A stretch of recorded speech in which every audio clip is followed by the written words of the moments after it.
ఎవడున్నాడీ లోకంలో ఇది వరకెరుగనివాడు, ఎవడున్నాడీ కాలంలో సరియగు నడబడివాడు, నిత్యము సత్యము పలికేవాడు, నిరతము ధర్మము నిలిపేవాడు, చేసిన మేలు మరువనివాడు, సూర్యుని వలెనే వెలిగేవాడు, ఎల్లరికీ చలచల్లనివాడు, ఎదనిండా దయగలవాడు, ఎవడు ఎవడు ఎవడు.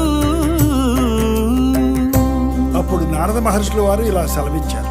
ఒకడున్నాడీ లోకంలో ఓంకారానికి సరిజోడు, ఇనకులమున ఈ కాలంలో జగములు పొగిడే మొనగాడు, విలువలు కలిగిన విలుకాడు, పలు సుగుణాలకు చెలికాడు, చెరగని నగవుల నెలరేడు, మాటకు నిలబడు ఇలరేడు, దశరథ తనయుడు దానవ దమనుడు జానకి రమణుడు అతడే.